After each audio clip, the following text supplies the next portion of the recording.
Hey guys, welcome back to P&W Repair. The night has come. By the end of the night, I hope to see this thing actually fire off. We're not too far from that point. I have a piece of hose with a couple of field service fittings. We got to assemble that, and that's going to be our hose for our oil cooler bypass. And then still got to install the new lift pump, modify that fuel tank for a return, run a return, a supply line, and then I'm going to extend the hoses for this remote filter and figure out a spot to mount that and get that mounted up. Those lines run. Then we'll put some oil in it, try to get this fuel system bled, and kick this thing off. I mean, it still hasn't got water in it, but I don't have enough. I'm going to put distilled water in it to start, just to check for leaks and whatnot. I don't have enough distilled water with me. We're only going to run it for maybe a minute tops. It's not going to hurt it at all not having any water in it, so should be good on that front. So, for anyone that has not installed a field serviceable connection on a hydraulic hose before, figured now is a good time to explain how that's done.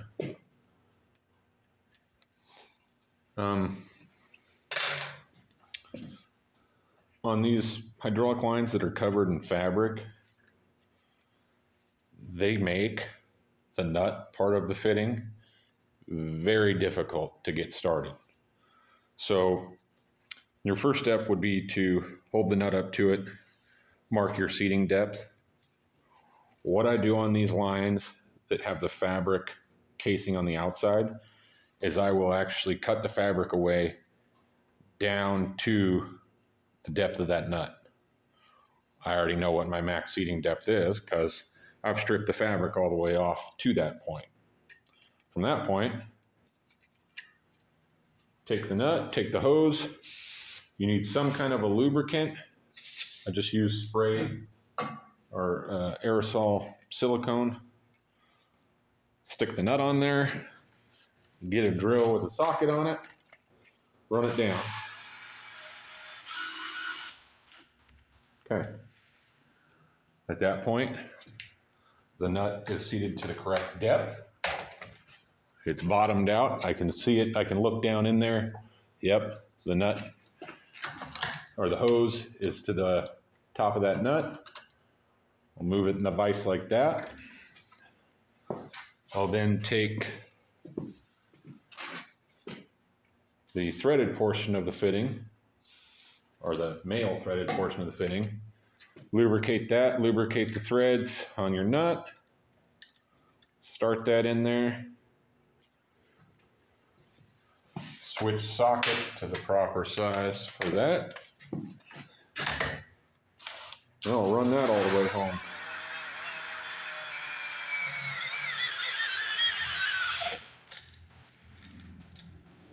Just like that. From there, that's one end done. Got our line made up. Turned out just fine.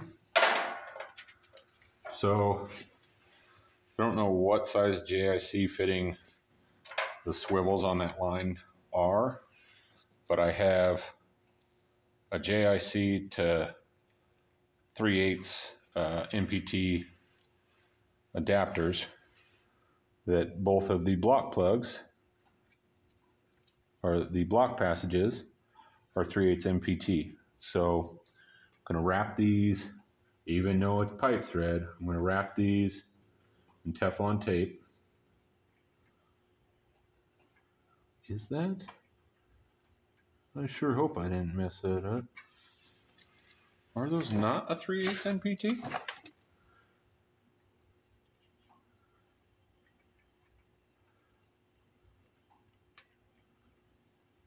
Interesting.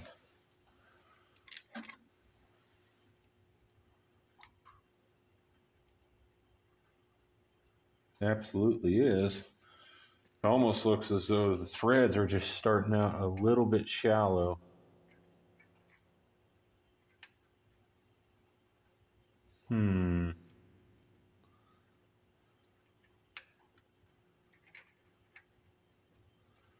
Highly doubt I have. Oh, no, we caught the threads. Okay. So that's going to work. Say sometimes if, depending on the depth that the reamer was run in at, certain fittings, when it comes to pipe thread, may run into not having a wide enough hole to start because of the guy that reamed the threads originally. Which, to get around that, I'll usually take, if I have an old, preferably steel, plug, or, I mean, typically a plug, or some kind of pipe fitting that I don't care about and I'm willing to sacrifice. And I'll make a chaser out of it. I'll cut a couple flutes in it. I'll run that in there to a deeper depth to actually cut that hole to where it starts out wider. Just to fit, you know, a bigger fitting in there or whatever the problem is. That, or, you know, if you had the proper tools for the job and you just had a 3/8 NPT pipe tap, which at the house I do not. So if that was the issue I ran into, better believe I would have been finding a 3/8 pipe plug and I would have been making a thread chaser to run in this block. But we lucked out.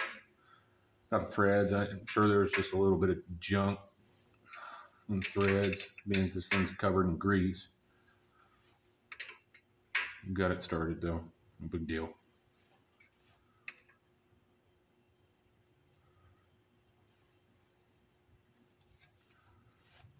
Go a little more.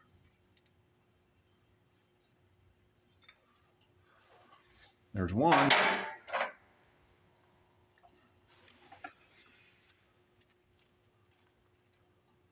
Let's wrap this other one up.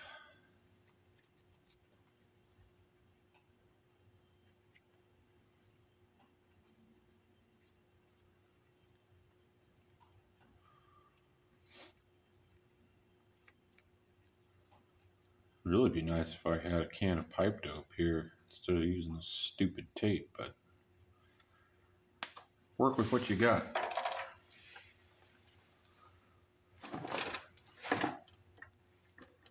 And another one's in there. Hopefully we don't interfere with our exhaust manifold at all.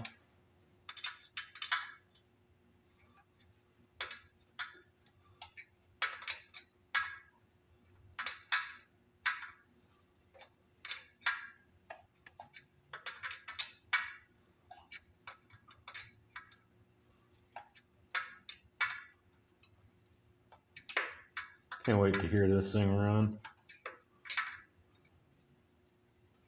We'll have to look back at pictures of the build this truck came out of, or this engine came out of. The truck, the engine coming out of, you know what I'm saying, whatever. Have to look back at my pictures in the phone and see how long it's been since this thing did run.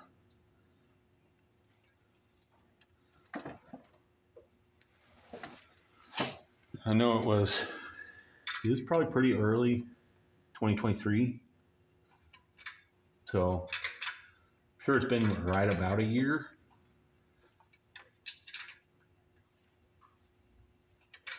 maybe a little longer. We'll find out.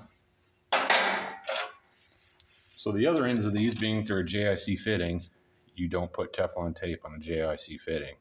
Typically, you don't on a pipe fitting either. That taper is designed, tighter it gets, tighter that seal is, they typically don't have an issue leaking. JIC, this, what would you call that? Flared edge or flared face corresponds to the same degree of flare inside your female fitting, which makes these very resistant to leaking. You run the jam nut down tight and it won't leak. This is standard. I mean, most any hydraulic line typically is a JIC fitting, aside from Komatsu having to be special and having a, I think they have like a 33-degree taper or something, or that's JIC. I could be, I'm not a hydraulic shop, I don't know. Google that, figure it out on your own. Man, I probably could have made that hose a little bit shorter, and I don't like how close that is to the manifold. I'm likely going to end up having to put an elbow in there. But to fire this pig off, I don't give a shit. It'll work fine. Being that I have no water in the motor, guess what? Just like I told you, it ain't going to be running very long. This is just to get this thing up and running. Just to hear it fire again and see what it does dancing around on a lawnmower. Should be pretty exciting. Yeah, it's right on the frickin' manifold. I'm gonna have to, oh man, that sucks. Yeah, we're gonna have to get an elbow, but that sucks, you know? Dang nabbit, Bobby.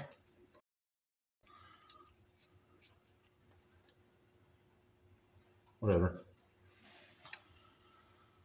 I probably could have made that hose a little bit shorter too, but I mean, it's pretty hefty duty hydraulic line. I don't want to make it too short where I can't get that hose to flex without kinking it. I guess it still, you know, doesn't come out as far as the tire or the dipstick, or it's fine. It'll work. And I want to leave it longer just because after I get a 90-degree elbow or a 45, whatever I can find, I'm not sure what we're going to be looking like. So we'll leave it. I may get 2 90s actually and run it straight down next to the oil filter. Again, works just fine for right now.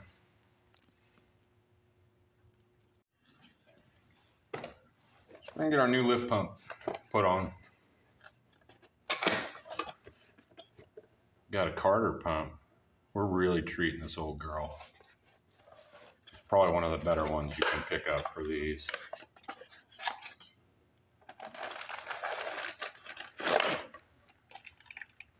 Are you kidding me?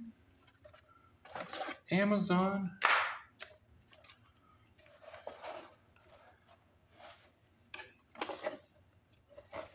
Why did I get... Okay, so...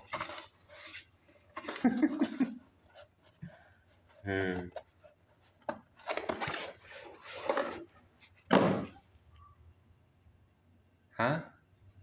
They give me a piece of a gasket? Here's a question that someone wiser than I may have an answer to. This has been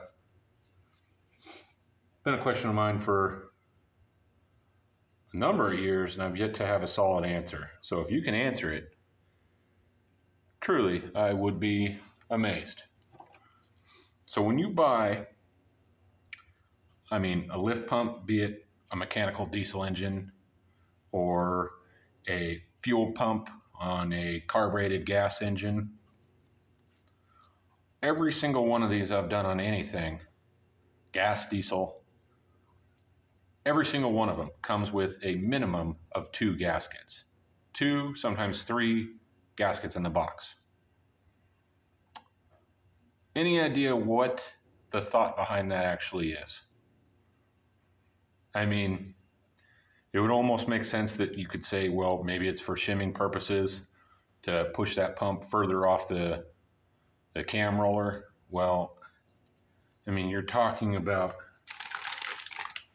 this big old lever that rides on a cam roller.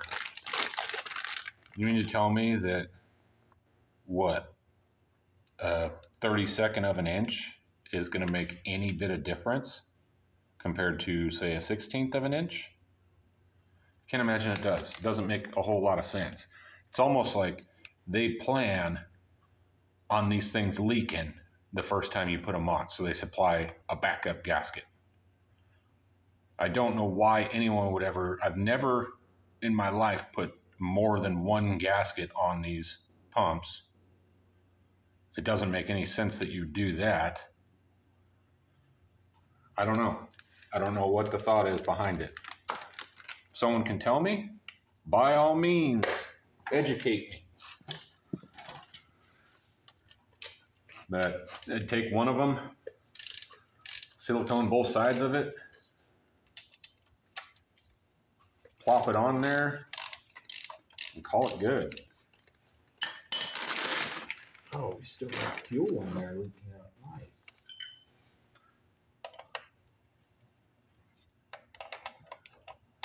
You know what that is? That's fuel that's just gone down that feed line, rolling around the top of the pump and transporting the motor, I bet. This thing was pretty well drained out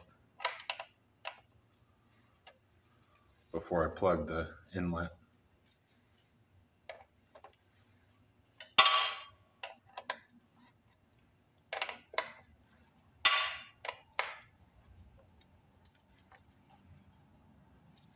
Jesus. Just when you think it's finger tight, it's not.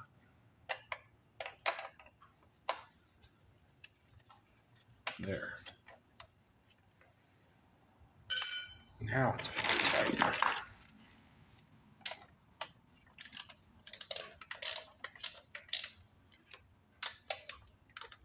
Although, why did that just hit me? That thing started pissing fuel out before I cracked that fuel line loose. I only started to back the bolts off that hold the pump to the block. So why did that happen? Unless this lift pump's leaking, in which case, hey, good for me that I broke the inlet nipple and had to replace it, right? Doing this motor a service, protecting it from filling the crankcase with diesel fuel. Which, I mean, luckily, it's a really good detergent, and it is a oil, so I mean, it does lubricate, just not great. Not like engine oil does, but it'll do the trick. I run that in crankcases, dry them out, and you swamp a four-wheeler or whatever, get a bunch of water in there, run a gallon of diesel or whatever, drain that out, put regular oil in it, good to go again. So yeah, what I did on this, I just have a pretty good feeling that's definitely going to end up leaking. I set this down, or when I set the motor down on the crate, it rolled and just cocked that thing sideways. So, she jumped. We'll go find a tube of silicone. Then we'll put that new pump on. What a treat, guys. Look what I found. None other than a genuine tube of Honda Bond HT. Let's plaster this gasket on there. Break out my good silicone for this Detroit, huh?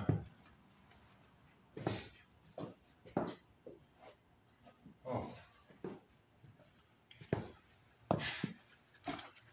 That is if, you know, thing ain't dried out. I think we should be all right. Oh yeah. Squeeze some of that crusty junk out. And then it's that pure gray goodness right behind it. So, simple enough. Take your gasket, plaster it up, some silicone. Jesus, maybe? Why do you do this to me?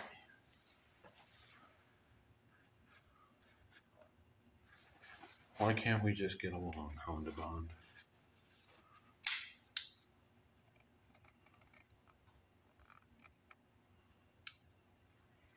In all honesty, as far as Honda silicones go, I remember using this, and there's another silicone they have, Ultra Flange 2, I think it's called. It comes in like a whiz cheese can. I think that stuff's better. It dries faster. I swear it does the same thing. Resistant to the same chemicals. Probably a really similar temperature range. Never really understood why we need different ones. As far as, you know, them being relatively similar. They're even the same color. Weird. Oh, that's much more better. Got the dried up booger in the head of it out of there. Maybe. It's gonna make a liar of me yet. It's like a never-ending battle with this. There we go. Imagine this tube ain't been used in a while, huh? I think there was a Lincoln Link Welder 225 engine drive genset arc welder that I restored. A unit I bought at auction. Restored it, and I think on damn near every gasket on that machine ended up with some Honda Bond on there. So not only does, you know, a Honda love Honda Bond, but Detroit's love it. I mean, that was a Onan V-twin. Onans love it. It's just a great silicone. Where did it go? There you are.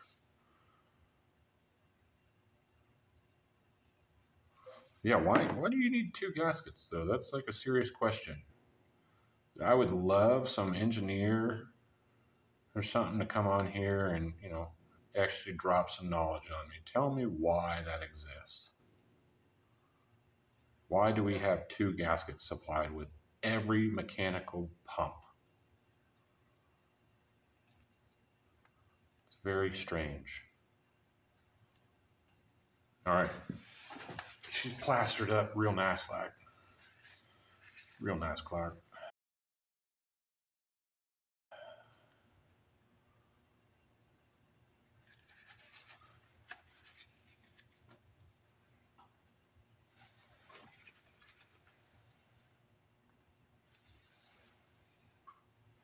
Then it doubles as something to actually support the gasket while you line that pump up. You know, you just gently push it on there. All there is to it, because that lever on the pump, you're holding pressure on it while you bolt the pump down. And if you're not, the lever's not over your cam roll. and it ain't gonna work. What am I doing? Some people's kids, I tell you. They look similar? Yeah, they look pretty, sure. Why not?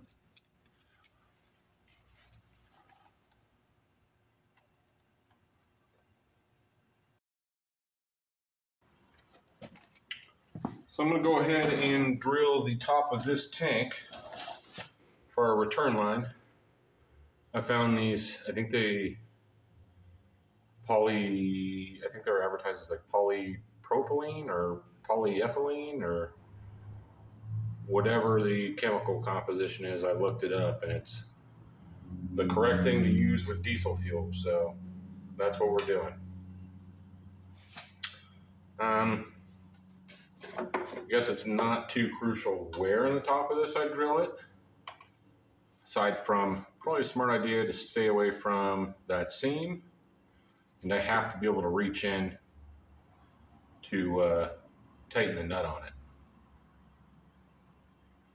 Or maybe I'll put the nut on the outside. I just feel like it'd be better off on the inside. I just don't know if I can get anything in there to really tighten it up.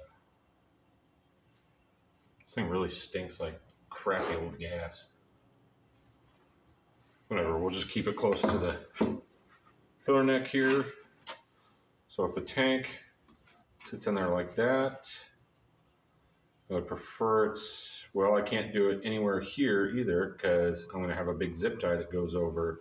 There's two big zip ties that will strap this to the mower. So yeah, it's going to have to go back here, I think, for sake of room. We'll do that.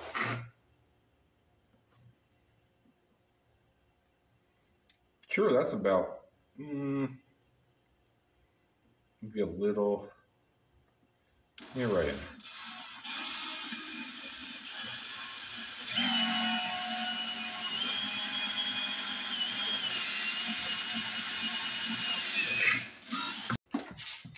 See if I can put this in there now. Would you look at that? Would you just look at it? I already tell you with 100% certainty the nut is going to have to go on the outside though. There's no way I'm getting my hand in there. Tighten that.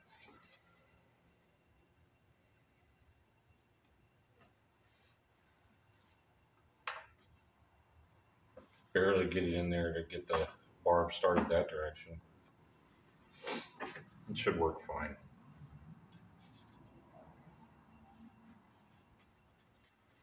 I mean, it's a diesel engine. It's gonna pretty much leak regardless. So, how crucial is it? Not very.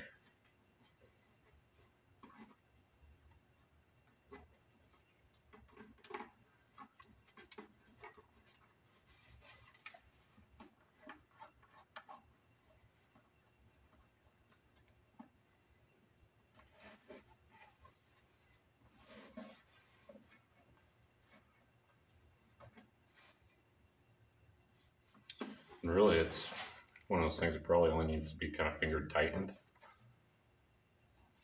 Don't want to go too heavy with it, like I've already done. If it's just smashing that washer, it's not going to seal right when you just blow that washer out.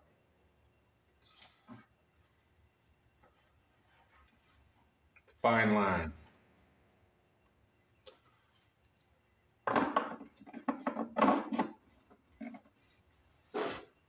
Cool. Yeah, I probably couldn't cut that any closer. That'll work.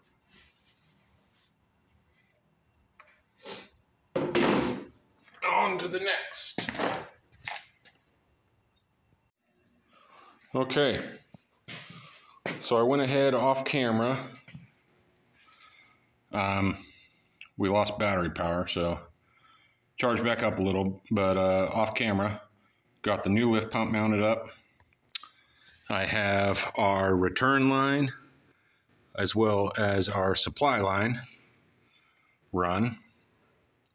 Those go up. So under there, let me get some light. Can't see a damn thing, I know. So up under there, we have our supply at the bottom of the tank. Our return goes up behind the tank with all of our harness and goes right up there to the top. As you can see, she's plumb full of fuel. I went ahead and added oil to it. So at this point, we are ready to crack all these injector lines loose. So we got our lines all cracked. Just a quick tech tip. It's always good practice when you back the lines off of any mechanical bleed injectors like this.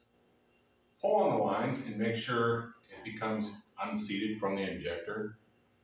A lot of times if they've been on there a while, they'll actually stick to the injector and it's not gonna bleed when it's still stuck to it.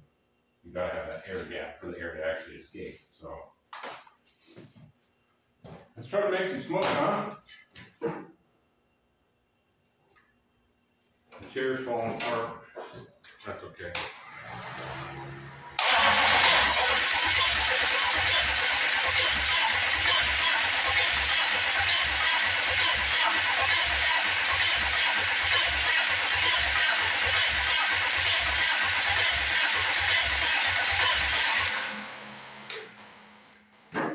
Well, that's a good sign. We got fuel coming from quite a few of these already.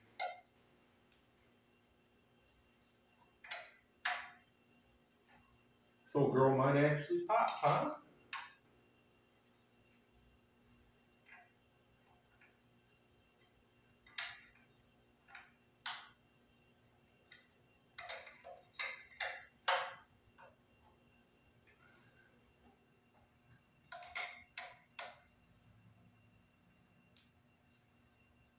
Shit, all of those actually got fuel. What about the other side?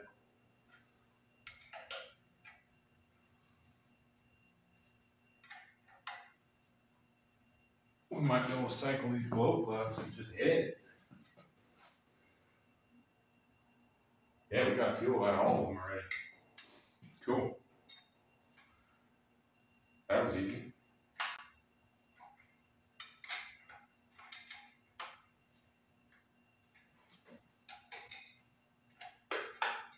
And I'll show you, these things will pop off with no ether.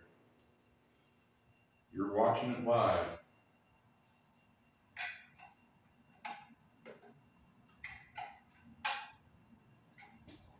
Well, live in the sense that I'm not editing any ether shottage out or nothing.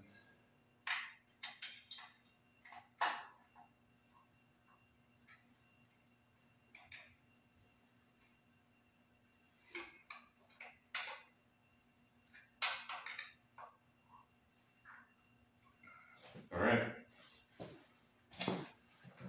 They're all tightened back up.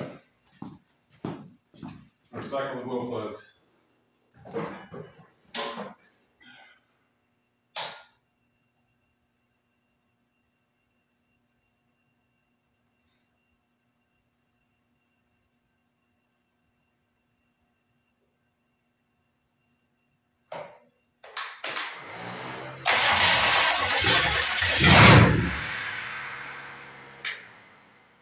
Hot damn, boys.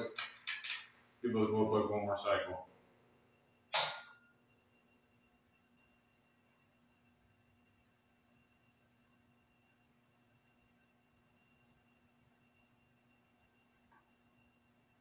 Bet you she likes.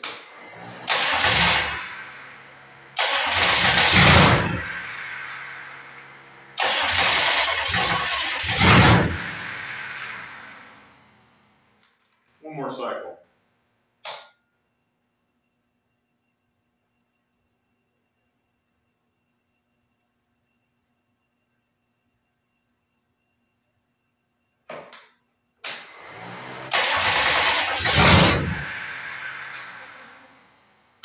Come on, girl.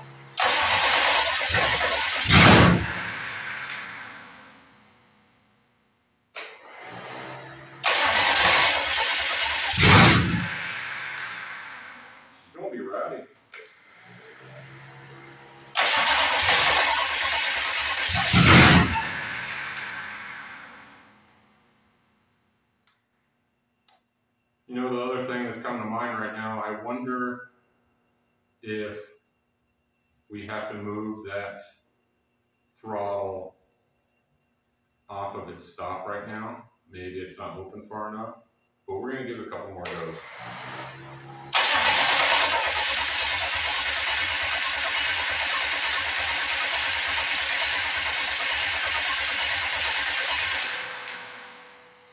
Okay.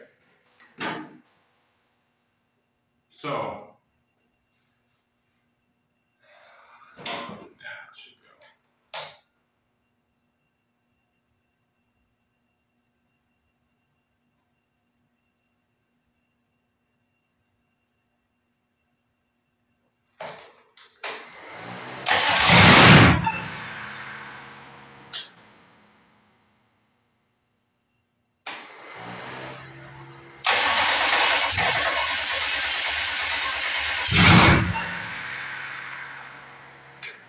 We're building oil pressure, so that's always good.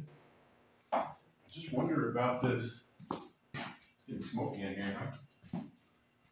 Wonder about, maybe I can, how can I hold that? Can you guys come hold this while I crank it? That'd be great, thanks. You're such a nice guy.